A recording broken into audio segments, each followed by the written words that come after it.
Hi viewers, இந்த வீடியோவில் 9ஆம் வகுப்பு சமூக அறிவியலில் புவியியலில் இருக்கிற பாடங்களில் இருக்கிற உங்களுக்கு தெரியுமா முக்கியமான பாக்ஸ் கொஸ்டினில் இந்த வீடியோவில் பார்க்கலாம். புவியியல் முதல் லெசன் நிலக்கோளம் 1 புவி அக செயல்பாடுகள். இந்த லெசனில் இருக்கிற உங்களுக்கு தெரியுமா முக்கியமான பாக்ஸ் கொஸ்டின்ஸ் பார்க்கலாம்.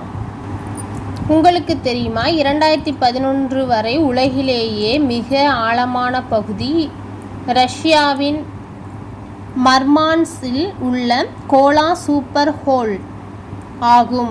2012 44 சாவ்லோ கிணறு ரஷ்யாவில் அது 12376 மீட்டர் ஆழம், மிக ஆழமான பகுதி என்ற அந்தஸ்தை பெற்றிருக்கிறது. இது துபாயில் உள்ள புர்ஜ் காலிபாவை விட 15 மடங்கு பெரியது. புவியின் உட்புறத்தை பற்றிய ஆராய்ச்சிகள் தொடர்ந்து நடைபெற்று கொண்டே இருக்கிறது. புவி அதிர்வுகளை பதிவு செய்யும் கருவிக்கு நில அதிர்வு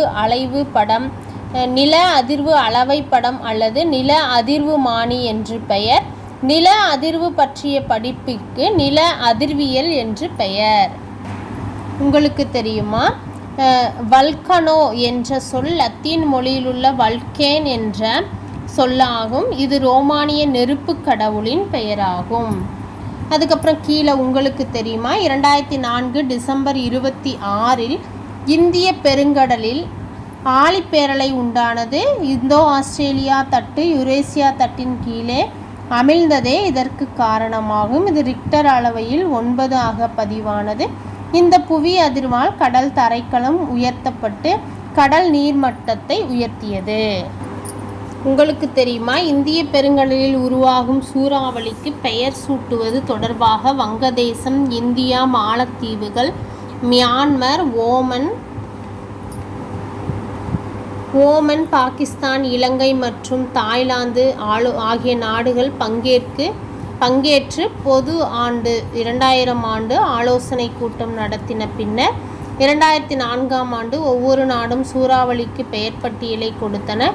இதன் அடிப்படையில் ஒவ்வொரு முறை சூறாவளி உருவாகும் போதும் இப்பட்டியலில் உள்ள பெயர்களை வரிசை கிரகமாக பயன்படுத்தி வராங்க. உங்களுக்கு தெரியுமா வளிமண்டல கீழடுக்கில் மட்டும் தான் அனைத்து வகையான மேகங்களும் காணப்படும். சூரிய மறைவின் போது கீற்று மேகங்கள் பல வண்ணங்களில் காட்சியளிப்பதால் பெண் குதிரை வாள்கள் என்றும் அழைக்கப்படுகிறது. சூரிய மறைவின் போது கீற்று மேகங்கள் பல வண்ணத்தில் காட்சியளிப்பதால் பெண் குதிரை வாள்கள் என்றும் அவை அழைக்கப்படுகிறது. அடுத்தது உங்களுக்கு தெரியுமா இந்தியாவில் அதிக மழையை பெறும் இடம் மவுண்ட் சின்ட்ராம். இது பூர்வாஞ்சல் மலையின் காற்று மோதும் பக்கம் அமைந்துள்ளது. ஆனால் இம்மலையில் காற்று மோதா பக்கம் அமைந்துள்ள சில்லாங் தான் மிக குறைந்த அளவே மழையை பெறுகிறது. இதை போன்றே மும்பையும் பூனாவும் அமைந்துள்ளன. அதிக மழையை பெறும் இடம் இந்தியாவில் மவுண்ட் சின்ட்ராம் பூர்வாஞ்சல் மலையின் காற்று மோதும் பக்கத்தில் அமைந்திருக்கு. காற்று மோதா பக்கம்னு ஒன்று இருக்குது, அதுதான் சில்லாங்கு. அங்கே மழை மிக குறைந்த அளவே மழையை பெறுகிறது சில்லாங். நெக்ஸ்ட் உங்களுக்கு தெரியுமா அட்லாண்டிக் மற்றும் இந்திய பெருங்கடலில் காணப்படும் கடலடி சமவெளிகள் பசிபிக் பெருங்கடலில் காணப்படும் சமவெளிகளை விட மிகவும் பரந்து காணப்படுதாமா. ஏனெனில் மிகப்பெரிய ஆறுகளும் பல இளக்கடல்களின் கலப்பதனால்தான் கடலடி சமவெளிகள் பரந்து காணப்படுகிறது. இந்த கடலடி சமவெளிகளுக்கு எடுத்துக்காட்டு கொடுத்துருக்காங்க. இது இம்பார்ட்டன்ட். அமேசான், கங்கை மற்றும் பிரம்மபுத்திரா. இது குறிப்புகளில் கூட கூற்று காரணங்களில் கூட கேட்கலாம். இதை நல்லா நோட் பண்ணிக்கோங்க. அப்புறம் இங்கே உங்களுக்கு தெரியுமா பாத்தோம்கள் அப்படின்னா கடலின் ஆழத்தை அளவிடக்கூடிய ஒரு அலகு தான் பாத்தோம்கள். இது இம்பார்ட்டன்ட். சம ஆழக்கோடு அப்படின்னா ஒரே அளவிலான ஆழம் கொண்ட இடங்களை வரைபடத்தில் இணைக்கும் கற்பனை கோடு தான் சம ஆழக்கோடுன்னு சொல்லப்படுது. சம உவர்ப்பு கோடு அப்படின்னா என்ன அப்படின்னா ஒரே அளவிலான உப்புத்தன்மை கொண்ட பகுதிகளை வரைபடத்தில் இணைக்கும் கற்பனை கோடு தான் சம உவர்ப்பு கோடு ஆகும். இதெல்லாம் 1 or 2 டைம்ஸ் போட்டு கேட்டிங்கனாவே உங்களுக்கு நல்லா அண்டர்ஸ்டாண்ட் ஆகும். நெக்ஸ்ட் உங்களுக்கு தெரியுமா உலகின் மிக ஆழமான கடலடி உறிஞ்சு துளைக்கு டிராகன் துளை என்று பெயர்.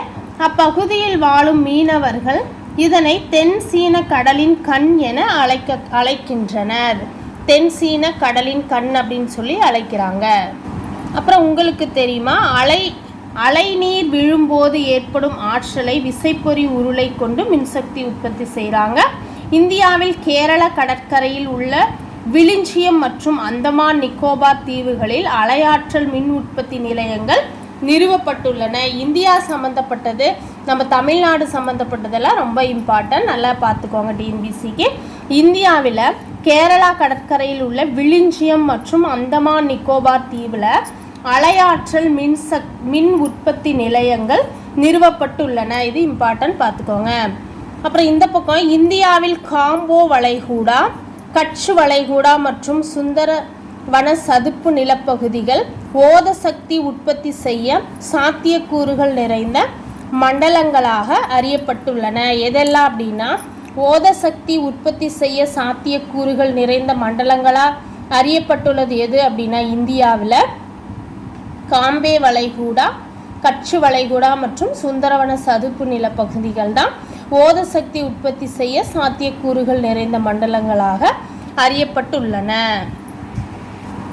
உங்களுக்கு தெரியுமா, தேசிய கடல்சார் நிறுவனம் 1/1/1996 நிறுவப்பட்டிருக்கு. தேசிய கடல்சார் நிறுவனம் நிறுவப்பட்ட ஆண்டு ஜனவரி 1/1996 தான் நிறுவப்பட்டிருக்கு.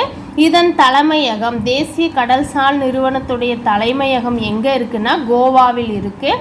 டோனா போலோ ஆகும். கோவாவில் இருக்கிற டோனோ போலோங்கிற இடத்துல தான் இதன் தலைமையகம் அமைஞ்சிருக்கு. கடல்சார் அம்சங்கள், பெருங்கடல் பொறியியல், கடல் அகழாய்வு போன்றவற்றை பற்றி அறிந்து கொள்ள ஆராய்ச்சி மற்றும் ஆய்வுகளை இந்நிறுவனம் மேற்கொள்கிறது. நெக்ஸ்ட் உங்களுக்கு தெரியுமா, கங்கை வாழ் ஓங்கில் அப்படின்னா டால்ஃபின் தான் இந்தியாவின் தேசிய கடல்வாழ் உயிரினமாக 2010 அறிவிக்கப்பட்டது. வீவர்ஸ், இந்த முக்கியமான சின்னங்கள் எல்லாம் இந்த லட்சணைகள் எல்லாம் எந்த ஆண்டு எதெல்லாம் எப்பெல்லாம் உருவாக்குனாங்க ஆண்டு, அதெல்லாம் ஒரு வீடியோ தனியாக உங்களுக்கு கொடுக்குறேன். அடுத்தடுத்த வீடியோவில் உங்களுக்கு கொடுக்குறேன், அது உங்களுக்கு யூஸ்ஃபுல்லாக இருக்கும். இப்போ இந்த வீடியோ உங்களுக்கு இம்பார்ட்டண்ட்டாக இருக்கும்னு நினைக்கிறேன். கங்கை வாழ் ஓங்கில் அப்படின்னா டால்ஃபின், அது இந்தியாவின் தேசிய கடல்வாழ் உயிரினமாக அறிவிக்கப்பட்டிருக்கு. அது எந்த ஆண்டுன்னா 2010. இது ஒரு அழிந்து வரும் உயிரினமாக இருக்குது. ஓங்கில்கள் உண்மையாகவே அழிந்து வரும் உயிரினமாக ஆமான்னு சொல்கிறாங்க. உங்களுக்கு தெரியுமா, புற்றுநோயை குணப்படுத்த பயன்படுத்தப்படும் தாவரங்களில் சுமார் 70% தாவரங்கள் மழைக்காடுகளில் காணப்படுவதாக அமெரிக்க ஐக்கிய நாடுகள் புற்றுநோய் நிறுவனம் அடையாளம் கண்டுள்ளது. எடுத்துக்காட்டு லப்போசோ, இது லப்பாசோ, இது நல்ல ஞாபகம் வச்சுக்கோங்க. எடுத்துக்காட்டு லப்போசோ. உங்களுக்கு தெரியுமா, கிபி பொது ஆண்டு 1972 ஸ்டாக்ஹோம் மாநாட்டில் மனிதன் சுற்றுச்சூழலை உருவாக்கி வடிவமைக்கிறான். 1972 என அறிவிக்கப்பட்டது. மனிதன் சுற்றுச்சூழலை உருவாக்கி வடிவமைக்கிறான் என அறிவிக்கப்பட்ட மாநாடு ஸ்டாக்ஹோமில் கிபி 1972 அறிவிக்கப்பட்டது. ரியோ டி ஜெனிரோ நகரில் 1992 நடைபெற்ற புவி உச்சி மாநாடு ஐக்கிய நாடுகளின் சுற்றுச்சூழல் மற்றும் வளர்ச்சி மாநாடு என்று அழைக்கப்பட்டது. எதுனா 1992 நடைபெற்ற புவி உச்சி மாநாடு தான் இப்படி அழைக்கப்பட்டுச்சு. உங்களுக்கு தெரியுமா, உலக மக்கள் தொகை தினம் ஒவ்வொரு ஆண்டும் ஜூலை 11 கொண்டாடப்படுகிறது. இதன் மூலம் உலக மக்கள் தொகை பிரச்சனைகளை பற்றி ஒரு விழிப்புணர்வு ஏற்படுத்தப்பட்டு வருகிறது. ஐக்கிய நாடுகளின் வளர்ச்சி திட்ட அமைப்பு இதை 1989 முதல் தான் கொண்டாடி வருகிறது. எந்த ஆண்டுலேருந்து கொண்டாடி வருது அப்படின்னா, ஐக்கிய நாடுகள் வளர்ச்சி திட்ட அமைப்பு 1989 முதல் கொண்டாடி வருகிறது. உலக மக்கள் தொகை தினம் ஒவ்வொரு ஆண்டும் ஜூலை 11 தான் கொண்டாடப்படுகிறது. அப்புறம் உங்களுக்கு தெரியுமா, 14ஆம் நூற்றாண்டில் ஐரோப்பியாவில் பிளேக் என்ற கொள்ளை நோயினால் 30-60% மக்கள் இறந்தனர் என கணக்கிடப்பட்டுள்ளது.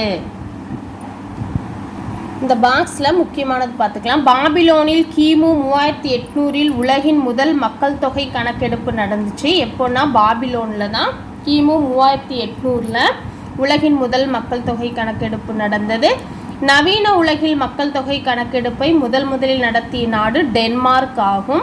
இந்தியாவில் கிபி 1872 ஆண்டு தான் 1872 ஆண்டில் முதலாக மக்கள் தொகை கணக்கெடுப்பு நடத்தப்பட்டது. எப்போனா 1872. அப்புறமா 1881 ஆண்டு முதல் தான் தொடர்ந்து 10 ஆண்டுகளுக்கு ஒரு முறை மக்கள் தொகை கணக்கெடுப்பு எடுக்கப்பட்டு வருகிறது. இந்திய மக்கள் தொகை கணக்கெடுப்பு மக்கள் தொகை சமூக பொருளாதார விவரங்களை இது அறிய ஆதாரமாக திகழ்கின்றது. இது ரொம்ப இம்பார்ட்டன்ட், நல்லா பார்த்துக்கோங்க வீவர்ஸ். இதோட இந்த வீடியோ முடிச்சுக்கலாம். அடுத்த வீடியோவில் இன்னும் பேலன்ஸ் இருக்க குடிமையல் புவியியல் எல்லாம் பார்க்கலாம். புவியியல் குடிமையல் எக்கனாமிக் எல்லாம் பார்க்கலாம். இந்த வீடியோ உங்களுக்கு பிடிச்சதா மறக்காமல் சப்ஸ்கிரைப் பண்ணுங்கள். உங்கள் விருப்பங்களை கமெண்ட் பாக்ஸில் தெரிவிங்க. நன்றி, வணக்கம்.